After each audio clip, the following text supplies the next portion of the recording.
มึงไปไหนมาเนี่ยเห็นลงรูปไปกับพี่หนุ่มเขาอะ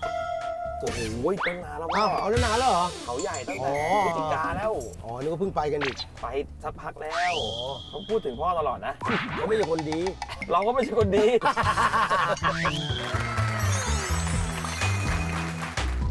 แล้วเนี่ยรายการ6-7 ปีแล้วไม่คิดจะมาออกมาอะไรอย่างเงี้ยแต่แบบ พูดตรงๆนะ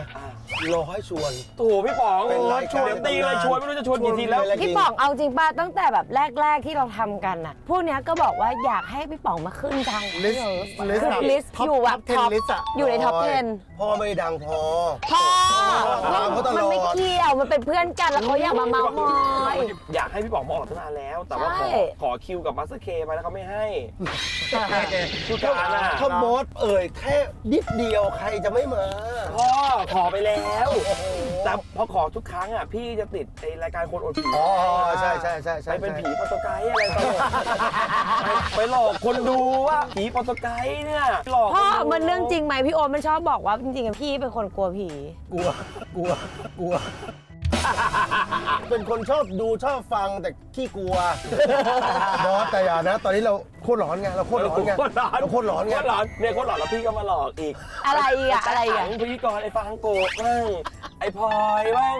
หลังๆเราอ่ะพอหอยไม่มาเราดีด้าเรามีค แต่ วาม อย่า สุข นะกูรู้นะมึงแอบดูฟางโกะอยู่นะ ผมไม่ได้แอบดูผมดูเลย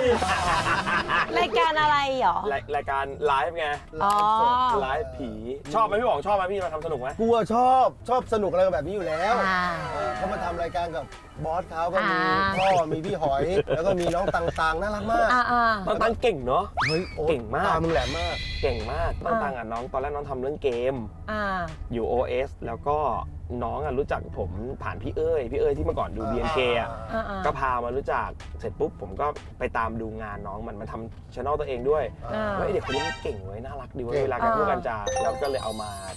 เทสทีนึงแล้วก็โอเค เฮ้ยโอเคเลยโอเคเลย ดีเนาะ ดีมาก เก่งพี่ป๋องเยอะ โอ้โห เก่ง หัวเร้อแห้งเลย ทุกคนดีแล้วเราก็อาศัยเด็กๆนี่แหละ อ๋อ เหมือนพ่ออาศัยเนี่ยโอ้อย่างเงี้ยเราก็อยู่กับเด็กๆไปอะไรเงี้ย พี่ป๋องมีในวงการมากี่ปีแล้วเนี่ย เดี๋ยวนะจบคริสเตียน 2528 ไปเรียนมองเทพ 29 ลงราม โอ้โห 30 พี่ป๋องปีที่พี่จบอ่ะผมขวบเดียวอ่ะ ฮะ ผมเกิด27 ใช่ จริงเหรอ หนู28 ไอ้พลอยเพิ่งเกิดเลย 29 ไปเรียนมองเทพแล้วโดนรีไทายแล้ว ไม่เอาเลยเตะตะบอลตีสนุกแดกเหล้าไอพี่แท่งนี่แหละเตะเรียนอยู่กับกูอะสักพักวิ่งมาหากูที่ห้องพายป๋องเตะบอลแล้วก็โดนรีไทาย พี่ป๋องไปอยู่ไหนต่ออ่ะ ก็ไปเข้ารามก็สงสารพ่อกับแม่ว่าหมดกับเราไปเยอะมองเทพ อ่า ไปลงรามหน่อยกี่มันถูกก็มีพี่เอ็มเป็นไอดอล เป็นเอ็มโทรศัพท์ โอ้โห ชอบพี่เอ็มมากรักพี่เอ็มมากจบราม 3 ปีครึ่งโอ้โหเดินตามไอดอลดีกว่าไปลงรัฐศาสตร์เลย เป็นไง จบไปกี่ปี ไม่จบเนี่ยจะถึงปัจจุบันไม่จบ เรือเจ๋ง ช่วงระหว่างนี้เราก็ได้ก็ทำงานก็เริ่มต้นปีประมาณ2532 พี่ป๋องอยู่ในทุกยุคเลยอ่ะ เออ หมายถึงว่าพี่อยู่ในยุคที่เริ่มมีวิทยุ ใช่ จนวันที่วิทยุเฟื่องฟู ใช่ จนวันเนี้ยที่วิทยุมัน เงียบ มันเงียบ มันเบาลง มันเบาลงพี่เห็นอะไรบ้างวะพี่ในแบบ3 เจนที่มันผ่านมา เห็นอะไรบ้างเหรอก็เห็นการเปลี่ยนแปลง ซึ่งไม่คิดว่าจะได้เห็นอ่ะจากวันที่วิทยุอะเป็นอะไรที่เป็นอาชีพที่คนแบบใฝ่หาอยากเป็นอ่ะแต่วันหนึ่งเราก็อยากเป็นดีเจนึกออกป่ะ คุณอยากเป็นดีเจแล้วตอน ใช่ นี้ มึงก็บอกว่ามึงอยากเป็น ทุกคนอยากเป็นดีเจ เขาอยากเป็นเหรอ ผมก็อยากเป็น อ๋อที่แอบไปทำเทปกับไอ้เผือกอะนะ ทุกวันนี้เขายังอำกูอยู่เลยนะ โอ้โหอันนี้เรื่องมันยาว เราแบบ พี่บอก สั้น ไอ้เหี้ยมันสั้นไม่ได้ เดี๋ยวให้พี่บอกตอบเรื่องนั้นก่อน ตอบเรื่องเห็นอะไรบ้างที่มันแบบ โอเค เปลี่ยนถ่ายมาเนี่ย ก็อย่างที่บอกว่าในยุคนั้นนะพอพี่คือมันจะเป็นอาชีพที่ทุกคนใฝ่ฝัน อ่า พี่ก็เป็นคนหนึ่งที่ใฝ่ฝันอยากเป็นนักจัดรายการวิทยุ พอวันหนึ่งแล้วเข้าไปตอนนั้นวิทยุมันก็ไม่ได้เฟื่องฟูมากนะ มันก็ยังเป็นภาค AM FM อยู่อะไรแบบเนี้ย อืม จนปรากฏว่าพอเราได้เข้าไปก็ไปอยู่ในช่วงที่มันเติบโตมากๆพอพี่ไปอยู่ดึกๆหมึกสีม่วงกับพี่หนุ่มพี่ออสอะไรอย่างเงี้ยเราก็เห็นถึงการเติบโตเข้ามาที่แบบว่าค่าเช่าเวลาแพงชิบหายไปพวง คนอยากได้เวลาสมมติว่าถ้าเป็นคลื่นใหญ่อย่างไอซ์แกมมี่เขาก็เหมาทั้งคลื่นจำได้ใช่ไหม ใช่ค่ะ ตอนนั้นเลยอย่างเงี้ยแต่ขณะที่เราก็เป็นลูกจ้างแหละ เราก็ไปอยู่ตาม ตามรายการต่างๆอะไรเงี้ยจนวันนี้พอเราออกมาทำเองก็อุ๊ยไม่ถูกเว้ยสมัยก่อนเช่า2 วันก็เป็นแสนเฉพาะเสาร์อาทิตย์จริงๆไอ้โอ๊ตเสาร์อาทิตย์เนี่ย พี่เป็นแสนเลยเหรอ เป็นแสนแล้ว สำหรับยุคนั้นนะยุคนั้นนะ นี่คือแบบโอ้โหแพง นั่นแห มา ละ ก 2 วันเดือนหนึง8 วันน่ะแล้วพอมาถึงยุคเนี้ยปรากฏว่าวิทยุมันก็เบา ซอฟ ล ต์ล ง ง เพราะว่ามันมีโซ อินเท เชี อร์ ยล เน็ต มี ออนไลน์ มี YouTube มีอะไรแบบเนี้ยพอเองทุกคนเองมือถือมาตั้งมึงก็เป็นดีเจได้แล้ว แล้วก็ฟังวิดีโอผ่านมือถือได้ ได้หมดแล้ว ใช่ไหนมึงเล่าดิมึงจะเล่า ใช่คือพี่ป๋องอ่ะแกทำผีใช่ไหม ใช่ แล้วแกก็มาทำกีฬา ใช่ แล้วแกก็ไปทำรายการสปอร์ตรีแลกซ์ ใช่ กับ อืม อสมท อืม แล้วก็ไปเตะบอลด้วยกัน เตะบอลนี่ก็เตะไปเตะกันมาแหละ พี่แจ๊คเขาก็ไปแนะนำพี่ป๋องว่านี่ชวนไอโอ๊ตชวนไอโอ๊ตไปจับ มันจะเป็นสตอรี่คือแคนดิเดตเก้าอี้ตัวกลางป๋องแจ๊คนี่เขาจะคู่กันอยู่แล้ว แต่เก้าอี้ตัวกลางเนี่ยมันจะมีคนสับเปลี่ยนไปเรื่อยก็จะมีแบบมีผู้การวัสเคมีกูมา ตอนนั้นพี่โอ๊ตเตะบอลกับแก๊งนี้อยู่ ใช่ ตอนนี้ลอง นั่น รู้ น่ะก่อนทำไดเวอร์อีก ใช่ ลอง ใช่ รู้ พอจำได้ แล้วมึงบอก จำได้ ทุกวันเสาร์ต้องไปจัดรายการก่อน ใช่จำได้ ไปแล้วก็ไปจัดรายการพี่ป๋องคือเราไม่ได้อยากแบบได้เงินแล้วแค่อยากไปส เข้า นุก ใจ อะ อยากสนุก สนุก เข้าใจ ก็ไปจัด จำได้ รายการพี่ป๋องสนุกมากเลยเว้ยจัดอยู่สักประมาณ6 เดือนปีนะพี่ป๋อง ปีนึง ปี ประมาณ นึง ปี เน นา อะ นอยู่นานอยู่ ตอนนั้นก็เริ่มมาทำไดเวอร์ละพี่เล็กหมา อ่า ก็ชวนกูกับอาร์ตไปทำเดโมผมก็คือกูก็ไม่ได้แอบหรอกคือก็ไม่ได้มีสัญญาไม่มีอะไรใช่ไหมเราก็ไปกับอาร์ตไปทำเดโมอีพี่เผือก ไอ้เพื่อนเห็น เห็นกูถ่ายเดโมกับอาร์ตอยู่ก็ถ่ายรูปตอนกูทำเดโมกับอาร์ตส่งให้พี่ป๋อง ส่งให้พี่ พี่ป๋องก็ไปพูดในรายการว่าไอ้พวกเด็กที่เนี่ยมันหักหลังไอ้พวกเนรคุณไอ้พวกเนรคุณมันจะทิ้งพ่อไปแล้วแล้วทุกวันนี้เวลาออกรายการเขาก็จะเคลมตลอดว่าโอ๊ตเนี่ยนะมันมีป๋องเลยก็ไม่ได้นะเนี่ยไม่มาถึงวันนี้นะแล้วทุกวันนี้คือไงแม่งเหมือนเวรกรรมอะเมื่อก่อนกูจัดรายการเนี่ยพี่ป๋องเนี่ยแกจะเป็นคนแบบรวบเงินมาแล้วก็มาแจกจ่ายน้อง ใช่ใช่ใช่ ๆกูก็แบบไม่เอาพี่ป๋องไม่เอาผมไม่อยากได้เงินอยากมาสนุกแต่ก็เอายัด4-5 พันอะไรเอาไปแล้วก็คิดว่าเรารับเงินเราไม่อยากได้เงินหรอกไม่คิดมันจะมีผลถึงวันนี้ทุกวันนี้มัน ต้องมาช่างใช้หนี่เหรอ ทุกวันนี้มันนั่งกับหอยหน้าบ้านโอ๊ตทำรายการให้พ่อหน่อยลูกทุกวันนี้เอากลับไปคิวละ10,000โอ้โหแม่ ไอ้ค่าเงินมันขึ้นค่าเงินมัน โอ้ ขึ้น โหแม่ปลูกพืชหวังผลเอากลับโมดหนักกว่าเดิม พลอย เมื่อก่อน แต่ก่อน 500 น่ะไปเตะบอลน่ะบอลก็ไม่ได้เตะเราความเป็นจริงถือสะพายกล้องแล้วก็ถ่ายรูปพวกพี่แล้วก็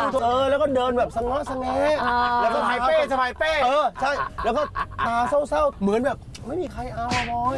พี่ก็เห็นว่าเดินแล้วก็ สงสารเราก็สงสารโอเค สงสาร เดินมาบอกว่าเชี่ยถ้าเกิดเพลงไม่ได้กู ไม่เอาละ กูจะเลิกแล้วว่ะ แต่พอจำบทนี้ได้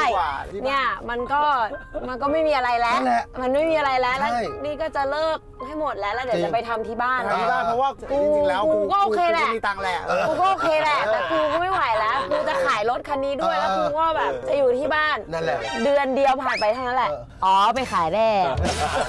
โอ้โหแล้วตอนนั้นดูเป็นโรคเหมือนโรคซึมเศร้า แป๊บนึงนะเอ้ยเทปพี่ป๋องไม่เหรอแล้วตอนมาให้ทำรายการแล้วคือพ่อก็ไม่จับมือด้วยนะ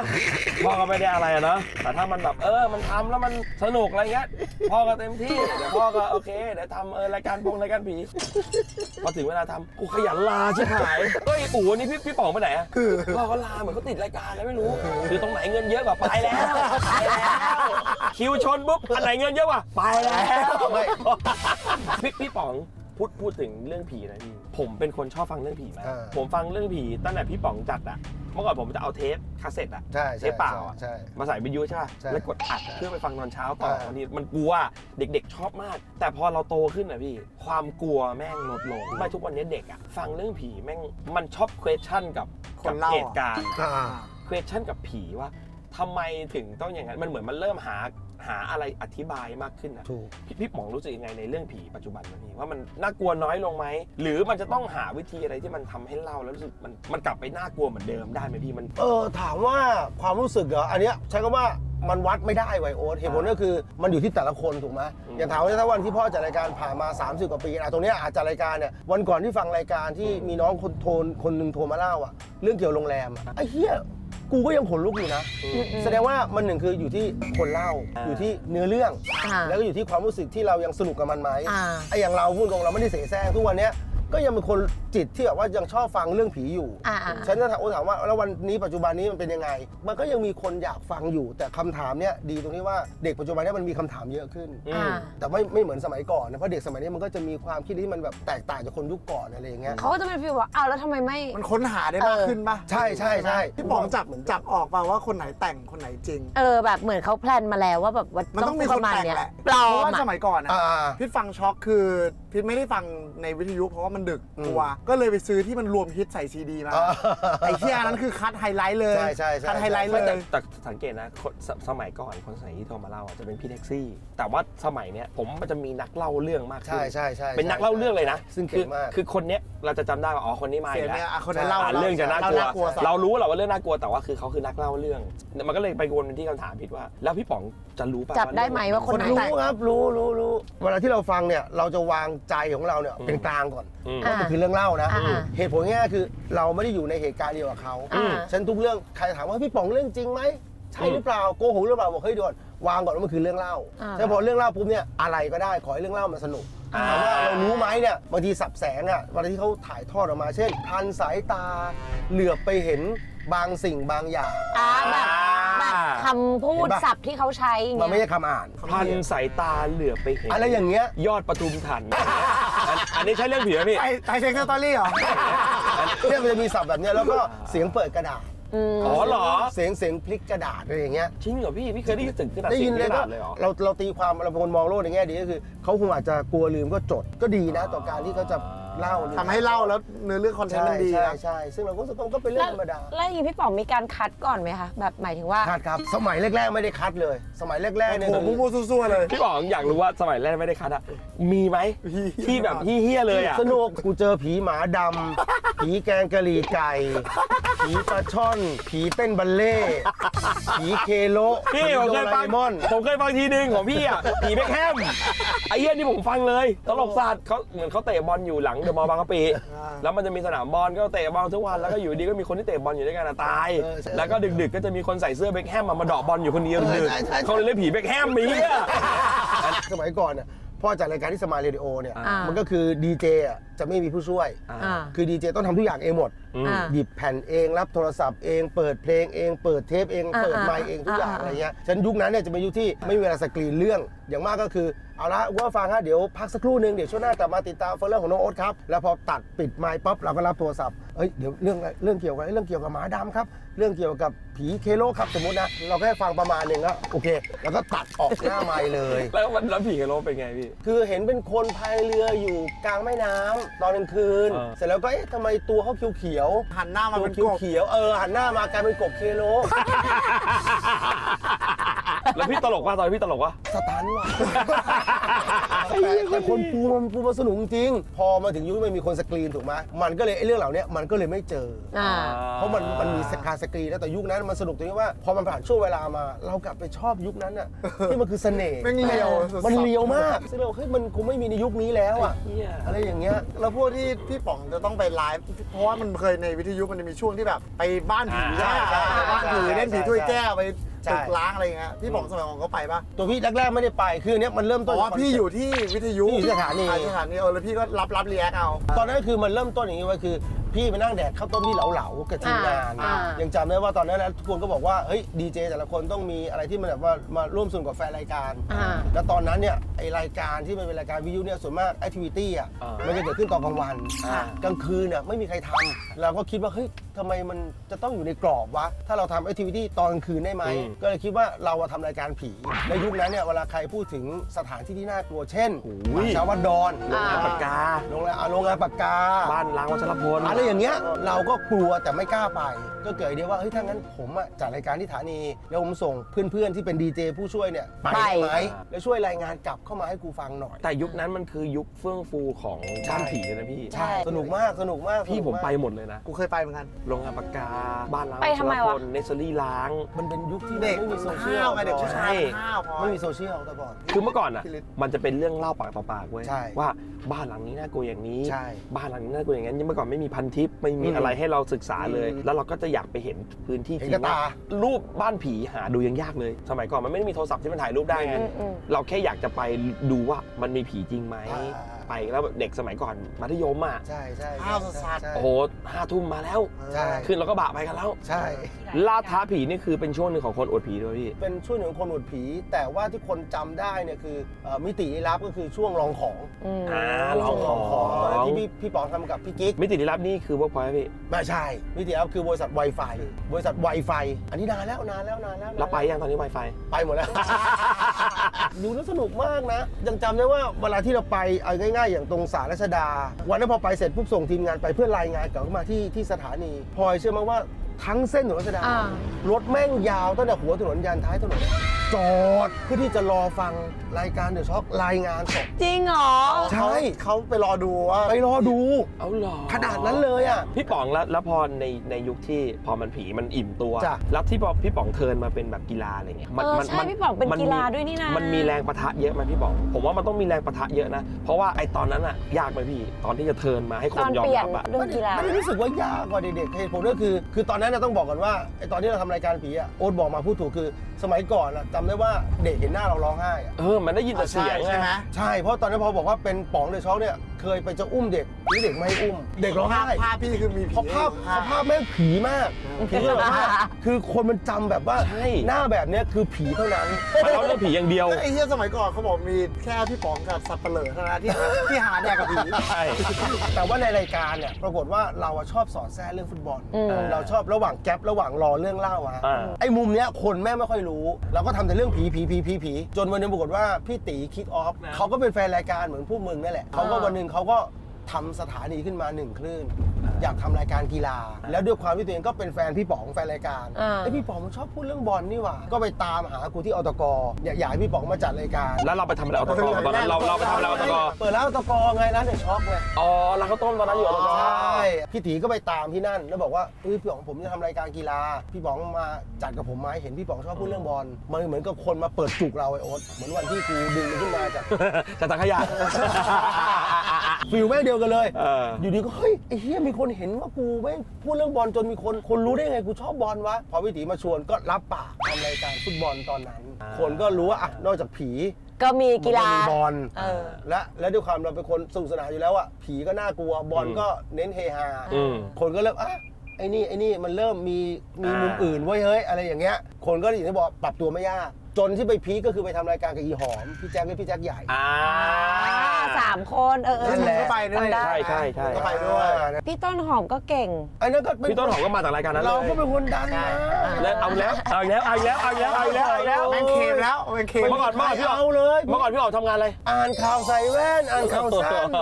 ข่าวกีฬาสั้น ไปที่พี่ไปเจอที่ไหนนะที่บาร์ ๆไอ้ที่บาร์ไอ้ตรงนี้อสมทเด็กบาร์เอาน้ำแข็งมาตั้งยกแก้วมาวาง เค็มหมด เวลาเค็มแล้วก็ต้องเค็มไปพอย แล้วอีกจุดหนึ่งอ่ะจุดที่เทิร์นมาบ้ากามอ่ะพี่ป๋องผมว่ามันมาจากกีฬาใช่ไหม มันมาจากกีฬา แล้วเราก็ไปสายพิตตี้ ใช่ เพราะว่ากีฬาเขาชอบมีแกงพริตตี้มา คือพี่ป๋องก็ ใช่ปะ เป็นยี่ห้อเหมือนกันนะที่แบบไปรายการไหนก็คู่กับพี่แจ็คเล็กคู่กับ ใช่ ไอ้แจ็คแฟนฉัน ใช่ คู่กับนิกกี้ไปกับผมด้วยตอนนั้นเราไปด้วยกันเราไป ใช่มันเกิดขึ้นจากการที่เป็นคนชอบสนุกสนานแล้วก็เป็นคนชอบเรื่องผู้หญิงอะพูดตรงๆชอบเพราะสมัยก่อนเราก็เที่ยวเล้าเที่ยวอาบอบนวดเที่ยวอะไรแบบเนี้ยก็มีความรู้สึกว่า สมัยก่อนเริ่ม สมัยก่อน เริ่ม นี้ไม่เอาแล้วสมัยนี้สวดมนต์ โอ้ กลับบ้านดีๆลูกอะไรอย่างเงี้ย เดี๋ยวนี้พี่ก็เลิกกินเหล้าเลยป่ะ ไม่ก็ยังกินอยู่ก็แต่ว่าก็น้อยลงตามอายุตามสุขภาพร่างกายอะไรอย่างเงี้ยเที่ยวน้อยลงนานๆเที่ยวทีอะไรอย่างเงี้ย ไอ้ทำไมหัวเราะแปลก ไอ้มีอะไร ๆหัวเราะแปลกๆมันมีอะไรหรอ เที่ยวทีหรือว่าไปเที่ยวก็ส่วนมากก็หลบไปตรงอื่นแล้วก็คุยกับน้องเขาแล้วก็กลับบ้าน อ๋อ ไม่ยุ่งเลยจ้ะ พี่ป๋อง จ๋า พี่จำเรื่องผีแบบน่ากลัวสักเรื่องนะพี่ผมว่าคนเรามันก็ต้องมีเรื่องในใจเรื่องนึงว่าไอ้ชี้เรื่องเนี้ยจะฟังกี่รอบแม่งก็ยังน่ากลัว ในใจกูจะนึกไปถึงยุคแรกๆเลยยุคแรกที่สมัยกูทำรายการสมายช็อคเหมือนกับเปิด เปิดซิงเรื่องผีเราเลยอ่ะส่วนมากกูจะเป็นคนที่อินเรื่องเกี่ยวกับโรงแรมแล้วก็เรื่องเกี่ยวกับในป่าถ้าถามว่าณตอนนี้นึกเร็วๆเรื่องโรงแรมยุคแรกเลยคือเรื่องเซลล์แหละที่มันไปพักโรงแรมหนึ่งที่เชียงใหม่เนี่ยแล้วมันก็เป็นแบบปกติอ่ะพอไปเสร็จปุ๊บวันนี้เต็มมันก็มักจะซวยมาได้โรงแรมที่เต็มเหมือนกันแล้วก็ไม่อยากเปิดห้องพิเศษให้แต่ด้วยความเล้าหรือของเซลล์แบบผมนอนได้ยังไงผมก็ไม่ซีเรียสทางโรงแรมก็เปิดให้แล้วก็มักจะเจอเหตุการณ์แบบนี้อย่างไอเซลล์คนนี้พอมันเข้าไปนอนปั๊บอาบน้ำเสร็จล้มตัวลงนอนมันก็บอกว่าระหว่างนอนมันก็มีความรู้สึกมันมีอะไรมาแตะที่หลังแล้วพอหันกลับไปก็เห็นเป็นหัวคนอยู่อีกเตียงนึงแล้วกำลังแลบลิ้นยาวมาตวัดที่หลังเขาอะไรอย่างเงี้ยซึ่งแค่ความรู้สึกนั้นรู้สึกเชี่ยมันเป็นเรื่องที่โอเวอร์นะเหมือนหนังผีไทยอ่ะแต่มันกูฟังทีไรกูรู้สึกมันน่ากลัวมันทำไมคนลุก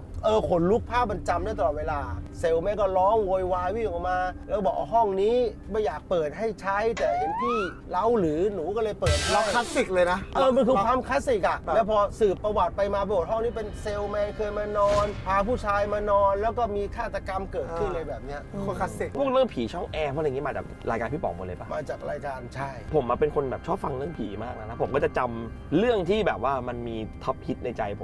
มจะจำได้ตลอดเลยเนี่ยอย่างผีช่องแอร์ยายสปีดมันมีเรื่องนึงพี่ป๋องผมจำไม่ได้ว่ามันชื่อเรื่องอะไรแต่เหมือนประมาณว่าเป็นเรื่องที่ไปขอดมผมอะเรื่องดมผมนี่แม่งน่ากลัวมากคืออะไรผมจำได้ว่ามันมีเด็กอะไปวัดก็คือไปเดินตามวัดอะไรเงี้ยแล้วก็ไปเห็นแบบโกรธก็จะมีรูปแบบคนเสียชีวิตแบบใช่ป่ะก็ไปเห็นแล้วก็แบบคนเนี้ยสวยมากเลยไม่ก็เจอตัวจริงมันจะขอดมผมไม่ทีนึงอะไรอย่างเงี้ยเหมือนแบบพูดพล่อยๆพูดลอยๆไปแล้วก็กลับมาบ้านก็นอนพอนอนอ่ะเขาบอกว่ามีผู้หญิงมาเคาะห้องพอเคาะห้องเสร็จปุ๊บก็เปิดประตูให้เขาเข้ามาแล้วผู้หญิงนั้นก็เข้ามานั่งอยู่ในห้องแล้วมานั่งข้างๆกันอ่ะแล้วผู้ชายถามว่ากินอะไรก่อนไหมกินน้ำกินอะไรก็เดินไปหยิบน้ำพอหยิบน้ำกลับมาผู้หญิงก็แบบยื่นหัวมาแบบอยากจะดมผมใช่ไม่ใช่หรอเนี่ยมาดมสิอะไรอย่างเงี้ยผมจำรายละเอียดมากไม่ได้แล้วผู้ชายก็เลยวิ่งหนีเข้าไปในห้องนอนแล้วก็ล็อกกรทั้งหมดทุกอย่างผู้หญิงคนนี้ก็เขย่าแล้วก็ร้องกรี๊ดอยู่ข้างนอกจนเขาก็สะดุ้งตื่นสรุปว่าคือฝันทั้งหมดเสร็จปุ๊บผู้ชายคนนี้ก็ลงมาข้างล่างก็เห็นคนยกของอยู่ก็เลยเข้าไปช่วยยกพอไปช่วยยกเสร็จก็จะมีพี่คนนึงที่อยู่ในคอนโดเดียวกันก็ยกพอยกของเสร็จปุ๊บเรียบร้อยกำลังจะเดินออกจากห้องของพี่ผู้หญิงคนนี้เงยหน้าขึ้นไปเห็นรูปพี่ผู้หญิงคนนั้นที่เสียชีวิตแปะแขวนอยู่บนห้องสรุปว่าเป็นเหมือนน้องสาวหรือพี่สาวของคนเจ้าของห้องนี้ก็ไม่รู้เว้ยจำได้ไงเรื่องนี้แม่งน่ากลัวมากไอ้เรื่องดมผมเนี่ยผมว่าเนี่ยชาวเน็ตดูนะไปเซิร์ชดูเจอไอ้เรื่องขอดมผมเนี่ยหลังจากนี้พี่ป๋องคิดว่าไอ้เรื่องผีหรือรายการผีเนี่ยมันจะไปหยุดตรงไหนพี่กูว่าตอนนี้มันก็เห็นการพัฒนาพี่โอ๊ตถ้ามึงดูดีๆตอนนี้รายการผีในปัจจุบันเนี้ยโดยเฉพาะในโซเชียลนะมันเยอะมากแสดงว่ามันก็พัฒนาไปเรื่อยๆทั้งนั้นโอ๊ตถามพี่ว่าแล้วมันจะไปจบเมื่อไหร่กูมองว่าเรื่องผีไม่มีวันจบถ้าตราบใดมึงยังเกิดแก่เจ็บตายมึงยังมีการเกิดมีการตายอยู่อะเมื่อคนตายไปแล้วใช่ยังไงมันก็ต้องมีคนพูดถึงอ่ะผมว่าสุดท้ายแล้วมันเป็นเรื่องของการปลูกฝังด้วยไหมพี่ป๋องเพราะว่าอย่างสมมุติว่าเราไปอยู่ประเทศอื่นๆเลยสมมติเราอยู่แอฟริกาใต้อะเขาไม่ได้พูดเรื่องผีกันอะเขามาเมืองไทยเขาก็จะไม่ได้อินหรือกลัวเรื่องผีอะเพราะเขาไม่ได้ถูกปลูกฝังกับสื่อกับเรื่องเล่ากับพ่อแม่ที่เล่าให้เราฟังกับเพื่อนกับอะไรที่มันไปฝังเราในตั้งแต่ตอนเด็กว่าสิ่งเนี้ยคือผีแต่ถ้าเราไม่รู้อ่ะเราก็จะไม่ได้กลัวมันเอาเหมือนเราไม่ได้กลัวผีฝรั่งอ่ะเพราะว่าเรารู้สึกว่ามันมีความเป็นปีศาจมันมีจริงอยู่แล้วเป็นดีมอนเป็นความแบบอะไรอย่างเงี้ยเราก็จะไม่ได้แบบเต็มที่ก็คือจัมป์สแกร์เราตกใจแต่ว่าเราไม่รู้สึกว่าอย่างเงี้ยเราไม่ได้กลัวเสียงระนาดเสียงภาคส่วนใช่ผมว่าสุดท้ายแล้วต่อไปคือยังไงก็แล้วแต่ถ้าเรายังถูกปลูกฝังว่าเฮ้ยนี่คือเป็นผีนะแล้วเรายังเห็นในสื่อผมว่าเด็กก็ยังฟังและยังอินอยู่ไหมพี่จะรีทายตัวเองไหมไม่กูแค่อยากเป็นตาแก่คนหนึ่งที่วันเนี้ยสมมติว่ากู56ตอนนี้ใช่ไหมกูก็อยากจะเที่ยวอยากจะพาลูกไปเที่ยวอยากจะไปดูบอลอยากจะไปเที่ยวอะไรก็ตามแต่กูเลยมองว่าต่อไปก็คงอยากจัดรายการอยู่แต่อาจจะจัดรายการน้อยลงแต่ก็ยังอยากจัดอยู่อะไรเงี้ยหรือว่าไอทีวีที่เคยออกเดี๋ยวอาจจะลดลงมาแล้วก็ใช้ชีวิตในช่วงอายุมากๆด้วยการไปเที่ยวไปนี้มากแต่ยังจัดรายการอยู่เพราะยังไงกูไม่สามารถจะเลิกจัดรายการได้แล้วก็อย่าลาบ่อยนะรายการอ่ะไม่บ่อยบอสแทนอ่ะไม่บ่อยบอสกระทืบเท้าพี่ป๋องขอบคุณครับ